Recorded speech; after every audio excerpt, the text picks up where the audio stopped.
In the dead of winter, most people turn up the thermostat and depend on electric or gas-powered systems to keep their homes livable. But for the Amish, who live entirely without such conveniences, staying warm is not only possible, it's practical, efficient, and remarkably affordable. Through generations of experience, they've developed dozens of clever ways to retain body heat, insulate homes naturally, and harness passive warmth without ever flipping a switch or burning through a monthly utility bill. One of the primary ways the Amish stay warm is by using wood-burning stoves, often placed at the heart of the home. These stoves, fueled by carefully dried and stacked firewood, provide both heat for cooking and comfort. But more than the stove itself, it's how they use it that makes the difference.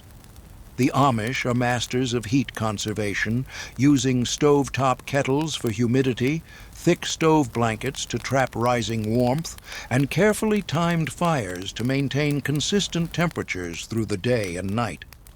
Clothing plays a major role in their strategy.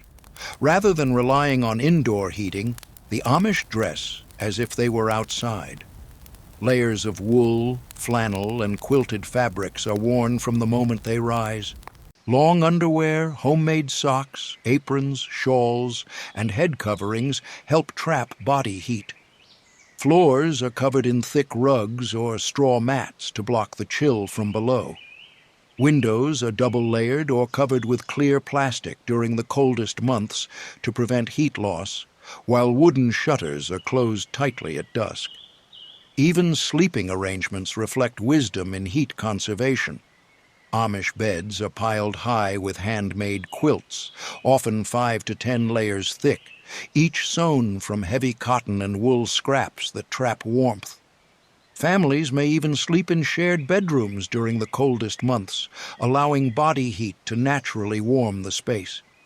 Babies often sleep in cradles tucked near the stove or wrapped in thick woolen cocoons passed down from previous generations.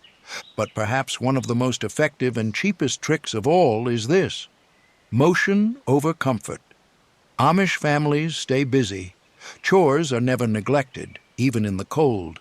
By staying in motion, hauling water, baking bread, sweeping floors, they generate heat naturally and need fewer moments huddled by the fire.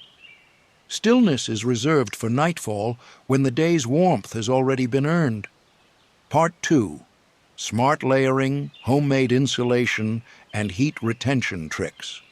The Amish understand that warmth isn't just about temperature, it's about retaining heat and preventing loss. They use clever, low-cost methods to trap warmth in their bodies, in their beds, and throughout their homes.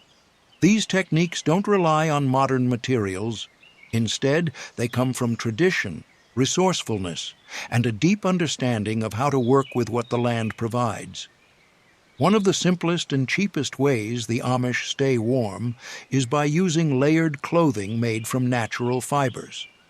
Wool is prized for its insulating power even when damp, so homemade wool socks, scarves, and vests are common. Long johns made of flannel or thick cotton are worn under regular clothes.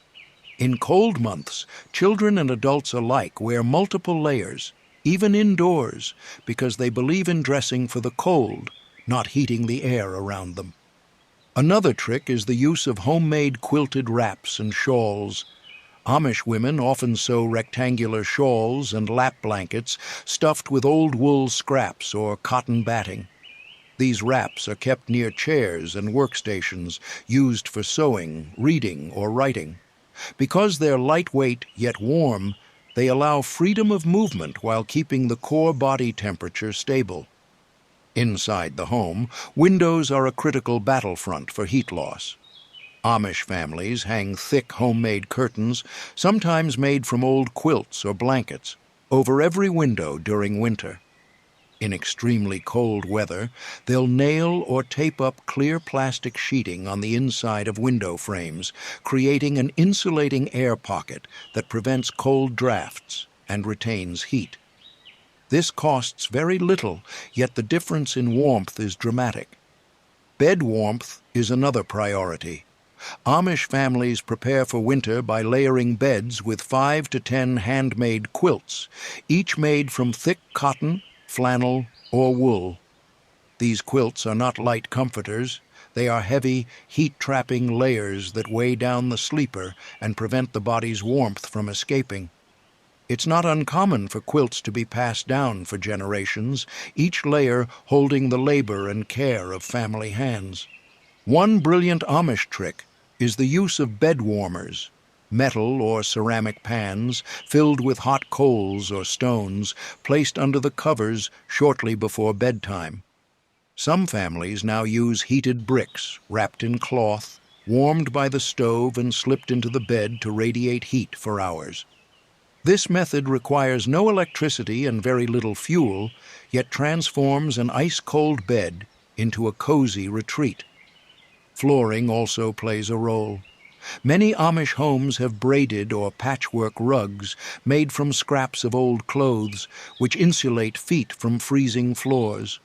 In bedrooms, hay-stuffed ticking mats or old rugs are placed beneath the bed to prevent heat loss through the floorboards. These materials are natural, breathable, and extremely effective at blocking the cold. Part 3.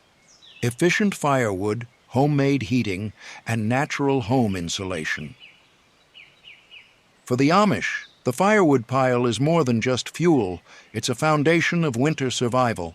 But unlike modern wood stove users who might burn indiscriminately, the Amish approach wood heating with strategy and precision. Every log is planned, every fire is timed, and every bit of heat is used wisely to warm both body and home without waste or excess cost. Amish families begin preparing firewood months in advance. Trees are selected, felled, and split by hand or with the help of horse-powered saws. The wood is stacked in airy, well-organized piles under cover so it dries completely before winter. Dry wood burns hotter, cleaner, and more efficiently, producing maximum heat with minimal smoke or creosote buildup. Oak, maple, and ash are preferred for their long, hot burn, while softer woods like pine are reserved for kindling. Fires aren't kept roaring all day. Instead, the Amish practice timed stoking, lighting the stove early in the morning and letting it gradually burn down by late evening. The heat stored in cast iron radiates for hours, and additional warmth is retained through careful insulation, rug placement, and stove-side blankets. By working with heat, not against it, they burn less wood overall and still stay warm. Ashes from the stove are never wasted. They're collected and stored in metal buckets, then repurposed for insulating walkways, adding to compost, or even spreading in thin layers under beds for extra floor warmth. To heat water without gas or electricity, the Amish often use cast iron kettles that sit on top of the stove throughout the day. These kettles provide warm water for washing dishes, making tea, bathing, and cleaning, all heated passively while warming the home. For larger needs, some homes include a copper boiler tank alongside the wood stove, which heats water slowly but steadily. In outbuildings and barns, where wood stoves aren't practical, the Amish use hay bale insulation and sun trapping to keep temperatures tolerable. Hay bales are stacked along exterior walls to block wind and trap warmth from animals. Windows are covered with clear plastic or old storm glass to capture sunlight during the day. These passive techniques require no electricity and no maintenance, yet create remarkable warmth.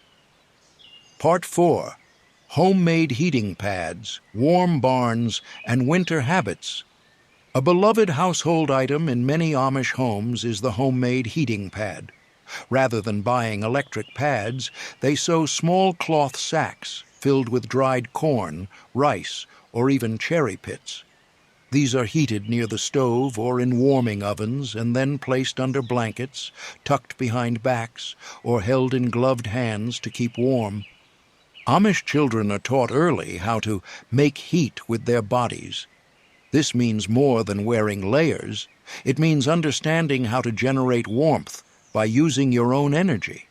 When children complain of the cold, they're encouraged to sweep the floor, carry firewood, or run around the house. In the barn, where livestock need warmth but no electricity is used, the Amish employ animal body heat, dense bedding, and architectural design. Animals are grouped closely together and penned in stalls lined with thick straw that insulates both floor and wall.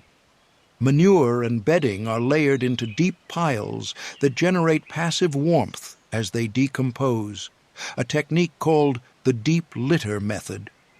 This keeps animals comfortable while reducing the need for extra feed or heated waterers. Water for animals is kept in rubber or galvanized containers placed in sunlit areas during the day and sometimes warmed with heated stones or buckets brought from the stove. The Amish also maximize heat retention through cooking strategy. Winter meals are often centered around baked foods, pies, roasts, stews, and breads, which allow the oven to run at higher temperatures for longer periods. Kitchens are the warmest rooms in the house for a reason, and many families time baking to coincide with the coldest parts of the day to provide both sustenance and comfort. Warm drinks play their role too. Hot herbal teas, boiled milk with spices, and homemade bone broth are sipped in the mornings and evenings to heat the body from within. Every aspect of Amish life, from what they cook to where they gather, is structured to reduce the need for fuel. Large meals like casseroles, pies, and boiled potatoes are made when the stove is hot. Dishes are washed and dried near the warmth, and homes are designed to concentrate life into the warmest areas until the thaw returns. Their secret isn't a secret at all. It's awareness. Awareness of wind, sun, material, motion, body heat, and the way every action contributes to comfort. What looks to outsiders like hardship is, in reality, a masterclass in low-tech comfort, one that costs next to nothing, wastes nothing, and depends on no one. In a world increasingly dependent on machines to keep warm, the Amish way offers something rare and vital: freedom. Freedom from blackouts, freedom from fuel spikes, freedom from bills and thermostats. Their tools are simple, but their results are powerful, and they remind us that the warmest homes are the ones built with wisdom, not wires.